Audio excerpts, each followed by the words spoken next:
अस्सलाम वालेकुम नाज़रीन, कैसे हैं आप सब लोग। उम्मीद करती हूँ आप लोग खैरियत से होंगे और रमज़ान को एंजॉय कर रहे होंगे। आज का तो रोज़े जो हैं बहुत ठंडे हैं, हमारे यहाँ तो बहुत ज़्यादा हैं और पाकिस्तान में भी मौसम जो है वो खुशगवार जा रहा है। तो आइए नाज़रीन, अब मैं आती हूँ अपने टॉपिक की तरफ। मेरा जो आज का टॉपिक है जो मैं आपके सामने लेकर आई हूँ, आज मैं एक नक्षत्र की स्टडी जो है वो आपके साथ डिस्कस करूँगी और ये है रोहिणी नक्षत्र। रोहिणी नक्षत्र जो है इसकी फॉर्मेशन टॉरस राशि में होती है। 10 डिग्री से लेकर 23 डिग्री और 20 मिनट्स तक जो है ये नक्षत्र टॉरस राशि में फॉल करता है। यानी होल इसकी जो फॉर्मेशन है वो टॉरस में ही जो है टॉरस के साथ लिंक करती है। नाज़रीन, अगर हम इसको वैदिक टेक्स्ट के हवाले से देखें इस नक्षत्र को, तो वैदिक टेक्स्ट ये कहते हैं कि इसकी जो फॉर्मेशन हुई है वो एक ऐसे स्टार से हुई है जिसके अंदर पिलाहट है, ठीक है, पिलाहट भी है और सुर्खी भी है। लेकिन रोहिणी के जो लफ्सी मतलब है वो रेडिश के साथ इन्वॉल्व है, रेडिश के साथ उसकी जो है वो कनेक्शन है। इसलिए ये नक्षत्र जो है वो ज़िंदगी के पैशन को दिखाता है। रोहिणी का ताल्लुक जो है वो सेंशुअलिटी के साथ है, पैशन के साथ है, प्रॉस्पेरिटी के साथ है, वार्मथ के साथ है, एग्रीकल्चर के साथ है, सिविलाइजेशन के साथ है। हर नक्षत्र का एक बायोडाटा होता है, तो रोहिणी नक्षत्र का बायोडाटा ये है कि इसके रूलिंग प्लैनेट जो हैं वो मून है और रोहिणी जो है वो मून की यानी सोमा की बहुत महबूब एनर्जी है। ये मिथ तो आपने सुना होगा कि मून जो नक्षत्राज हैं वो मून की बीवियाँ हैं, ठीक है, और रोहिणी जो है वो उसकी महबूब तरीन जो थी वो वाइफ थी जो रोहिणी नक्षत्र है।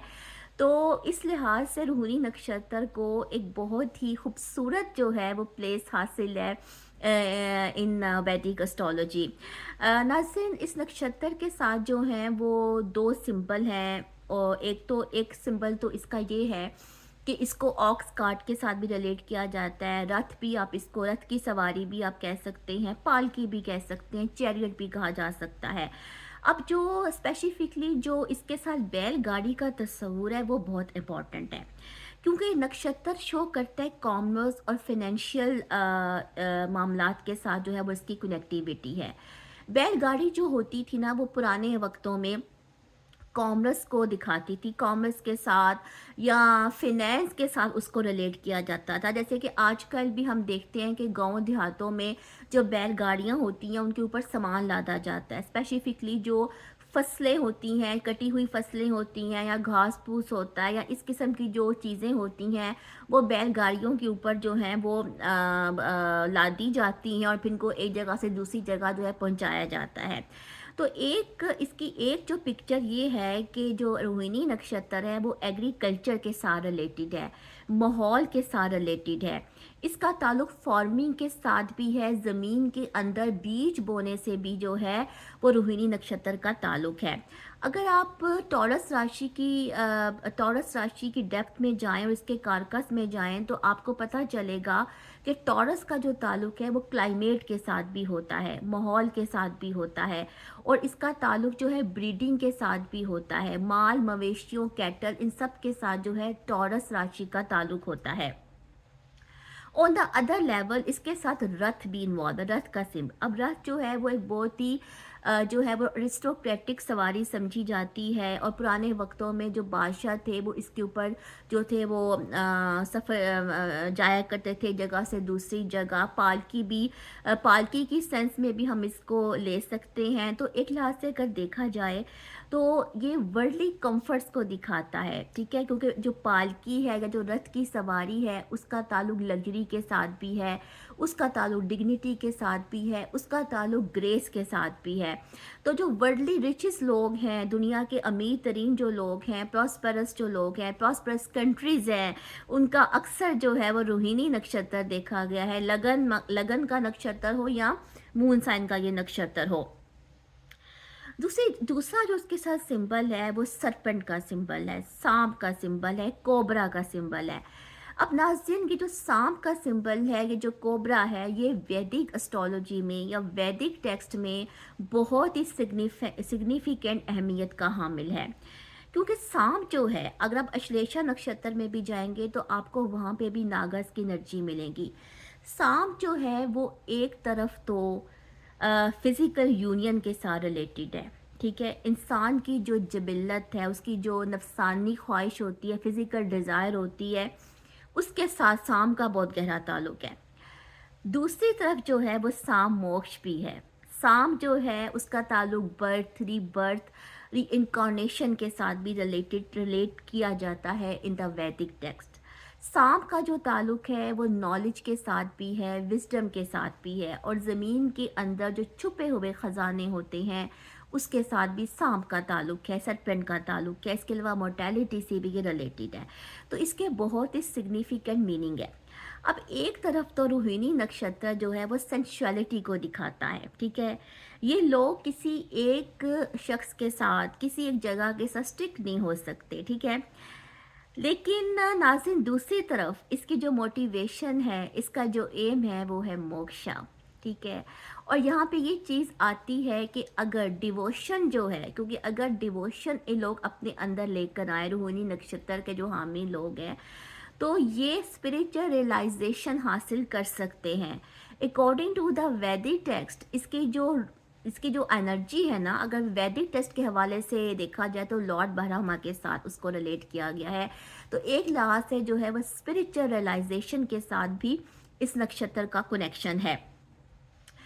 इसका नाज़रीन जो आयुर्वेदिक के हिसाब से अगर इस नक्षत्र को देखा जाए, क्योंकि हर नक्षत्र की एक आयुर्वेदिक सिग्निफिकेंस है, और इसके साथ जो आयुर्वेदिक दोष लगता है वो कफ का है, ठीक है? क्योंकि मून इसके रूलिंग प्लैनेट है।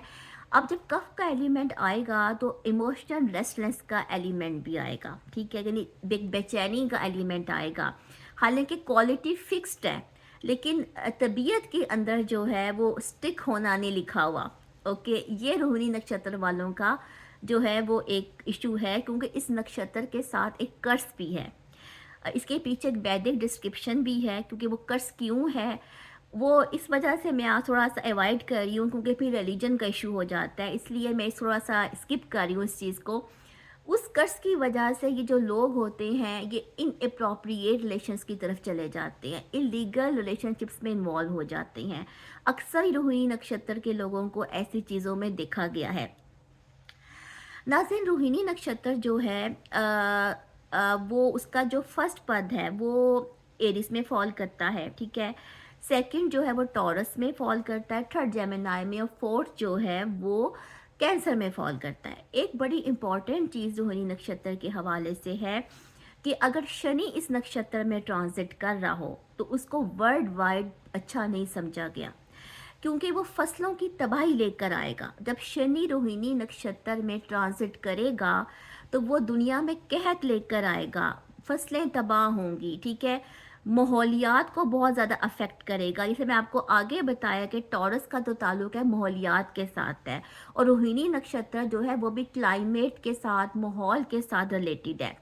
तो जब रोहिणी नक्षत्र का जो सैटर्न का ट्रांसिट जो रोहिणी नक्षत्र में, इसको कहा जाता है कि ये रोहिणी के दिल को चीर देता है, यानी इतना ज़्यादा तबाहकुन साबित होता है। इवन मैंने अपनी स्टडी में ये भी पढ़ा है कि जो 9/11 के वाक़यात हुए थे, ठीक है, सितंबर 2001 में, उस वक़्त जो शनि था ना, वो रोहिणी नक्षत्र में प्रिवेल कर रहा था, और उसके बाद आपको भी पता है क्या हुआ, एकदम से दुनिया के हालात चेंज हुए, तो इसका बहुत गहरा एक ताल्लुक है।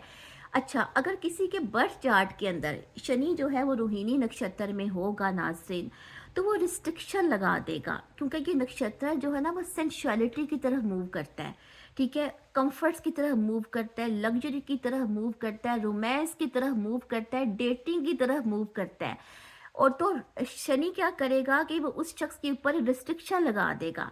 तो ऐसे लोग चाहते हुए भी कुछ चीज़ों को एंजॉय नहीं कर सकेंगे अपनी ज़िंदगी में, उस वार्मथ को एंजॉय नहीं कर सकेंगे शनि की वजह से। तो शनि का इस नक्षत्र में होना डिफ़िकल्ट है, ख़ासतौर पे फर्स्ट पद में होना, क्योंकि वो शनि की डेबिलिटेटेड एनर्जी है, और लास्ट पद में भी होना जो कि कैंसर का है। नाज़रीन, अब जो रोहिणी नक्षत्र है इसके साथ जो कौन से प्रोफेशंस हैं या ये किन चीज़ों के लिए ऑस्पिशियस है, बेसिकली ये नक्षत्र जो है वो एग्रीकल्चर के लिए, फार्मिंग के लिए, या किसी फाइनेंशियल एग्रीमेंट के लिए, ठीक है, बिजनेस के लिए, ओके, या शादी के लिए, इवन के प्रेगनेंसी के लिए, रोमांस के लिए, इन सब चीज़ों के लिए नक्षत्र ऑस्पिशियस समझा गया है। अगर मून इस नक्षत्र में है, ठीक है, तो इन इन सब कामों के लिए ये नक्षत्र जो है वो अच्छा माना गया है।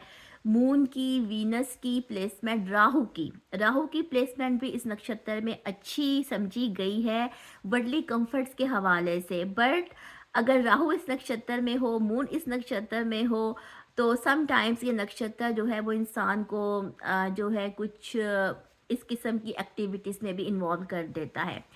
अगर आप टॉरस राशि की डेप्थ में जाएंगे ना, तो टॉरस जो है वो एक बहुत सेंशुअल साइन माना गया है, ठीक है। देन लिब्रा, अब दोनों को वीनस रूल करता है, लेकिन टॉरस के बारे में स्पेसिफिकली ये चीज़ कही जाती है, और इसका इसके कारका में से कारक ये भी है कि Taurus is more sensual, is more romantic than the Libra. तो नाज़रीन, ये मेरी एक एक्सप्लेनेशन थी रोहिणी नक्षत्र के बारे में। आप मुझे अपना फीडबैक देते रहिएगा, और मेरे चैनल को सब्सक्राइब कीजिएगा। अपना ख्याल रखिएगा। इंशाल्लाह किसी और टॉपिक के साथ आती हूँ, तब तक के लिए अल्लाह हाफ़िज़।